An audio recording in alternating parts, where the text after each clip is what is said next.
Ladies and gentlemen, welcome to The Division. I am Death from Above. Today I want to talk to you about 1.4 State of the Division, what's changed, and will it save the game? So, pre 1.4 in The Division, things were hard. It was a time of less. A time when people didn't have things and people wanted things. And the people that had the things killed the people that wanted the things, at least in the Dark Zone. So, pre 1.4, the game felt very stingy, and it felt very hard to get the top tier rewards. High-level activities did not reward properly. Enemies were very bullet spongy and can deal a lot of damage very quickly, which made high-level activities very hard. I found myself in 1.3 and pre 1.4 playing Division a lot less and less and less. Eventually, I quit playing it. 1.3 was hard. Just the Division itself, I think, was having a conflict of identity. It was a game about loot that didn't give you the loot you needed to certain extents. If you had a full team of players that played a lot, you could get the good loot, but you had to work hard for it. If you were a solo player, you were almost screwed. I didn't have a lot of opportunities to get really good loot. I would get loot out of things like the bi-monthly supply drop for season pass holders. I would get loot from doing the underground, but it would be very rarely that I would get really good loot. I would usually have to buy it or get it randomly from a sealed cache of some sort. So pre 1.4 loot was not very plentiful.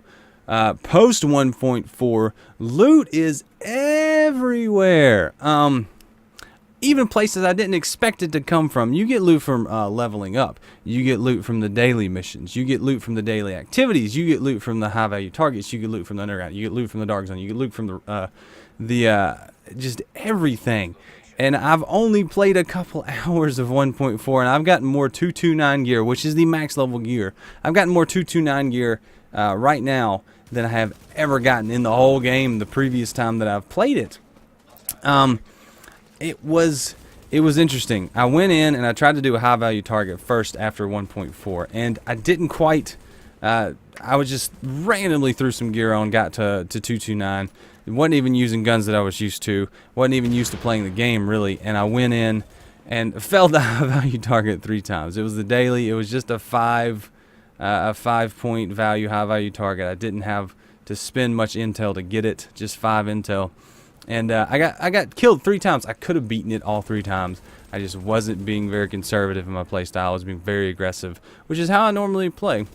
So I was a little frustrated. Note about that, I went back the next day and I beat it very easily. So it was just me. It wasn't the HVT mission. But the reason I referenced that is that one HVT mission, I got 3 229 set pieces. 3 out of the same HVT. One of them dropped off of a random enemy that was just approaching from the rear. Not even a guy that was a part of the HVT. So I went in, I was doing the HVT, I was taking out a group of guys, and I noticed a ping on my radar behind me. And it was just a level 30 red bar coming up from behind me, so I just popped him and his buddy, and the second guy that dropped a green. I was like, oh! I literally stopped in my tracks and was like, so that can happen now. I forgot about that. So that was a very exciting encounter. They're not always the best, but I think the idea the Division has now is the correct one. So, it brings me to a quick idea I'm going to fly by. It's a looter-shooter versus a shooter-looter. Something I was thinking about, because looter-shooter is a term that I think gets thrown at Destiny and the Division a lot, and it's a term I want to differentiate. So there's looter-shooters and there's shooter-looters. So I think the Division is a looter-shooter. It's a game about loot.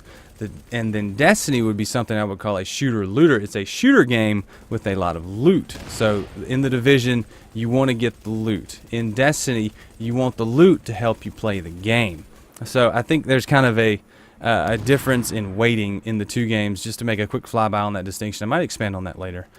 Keep posted about that. But in 1.4, they've kind of either accepted this or brought this idea forward, at least in my mind. The looter-shooterness of the Division. So you want to get the loot. You're getting the loot. And the reason loot is falling so plentiful right now is because they want you to get the loot you want and then be able to make the choices between the loot that you have of which ones are the better ones and use those and get rid of the rest. So to do that, you need to have a lot of loot dropping, which no one's going to complain about a lot of loot dropping. So take for instance the SASG shotgun. I never could get one pre 1.3. I think in 1.4 there's a couple vendors that are selling one now that I could go get, and I've probably gotten one to drop now, just in a couple hours of playing. And what I can do now is go look at all those different versions and say, okay, that's the best one. I'll take that one until I get something better. Or there may not be something better. It may be the best version of that gun that you can get for me. And it's all personal preference. You may, for gear sets, for instance, you may have a gear set that you want to use, and you get all the pieces that you need, and you're like, okay, cool, I've got this gear set. I don't like this one piece. You can either recalibrate it or you can try to get a better one. And the way the loot's working now, you probably will find a better one after a while. And hopefully you can get to it either from the vendor after reset or just from one to drop. So that's what 1.4 has done for the Division. So I want to ask you guys, will that save the game? Do you think the game needs saving? Is it actually in need of saving, and will it save the game? So put your comments below, and I'll go ahead and tell you right now. I hope it'll save the game. Does the game need saving? Maybe. Maybe for longevity. If it plans to go any longer, I don't know if they plan for sequels. I don't pay attention to the news too much on the Division if there's a sequel planned or what their life cycle is like. I know what their first year life cycle was. I don't know what the second year life cycle is. And I know they got a couple updates left to come out with content. So will it save the game, and does the game need saving? I think it'll do all right. I think with 1.4 in place and then the update to come, I think it'll do good. I think the Division, if you have the Division, you haven't played it, pull it back out, start using it, start playing it. Pull the application back up on your Xbox or PC or whatever it is, and start playing it again. Just give it some time. Give it a couple hours. See how you feel about it after downloading 1.4 and using it. But as far as me, I think the question for the Division for me is not, is it saving it for me? Because yes, I'm going to play it. I played it even in 1.3 before 1.4 was out. So I'm going to play the Division, but the question for me is, where does the Division fall in my actual gaming stratosphere? Because Destiny is my game. That's the game that is my heart and soul right now, and I'm going to play it as much as I can. Where will the Division fall? It'll probably fall in as a game I play more socially when someone else wants to play it. Like my friend Luna Wolf, he much would prefer like a military shooter that was fun over a game like Destiny, just because he likes the realism. And the Division kind of had that for him, but then it lost it because it was just too hard. It wasn't rewarding. And now that it is rewarding, I think that might be like a Sunday evening chat game or a Saturday evening stream game. It'll be a game I play more on stream than I play off stream, whereas Destiny I just play all the time because I love it. So that's where the game's going to fall for me. What about you guys? Are you going to play it again? Did you stop playing it? And if you've never played it before and you're thinking about it, definitely pick it up. I think it's pretty cheap right now to buy. And with 1.4 out, everything you get should be free, so you shouldn't have to pay for anything other than the main game.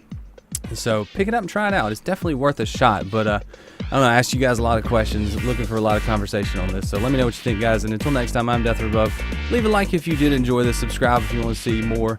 And share the video if you want to help the channel and the video grow. It really does, and I really do appreciate it. So thanks again, guys. I will see you later. See you, bye.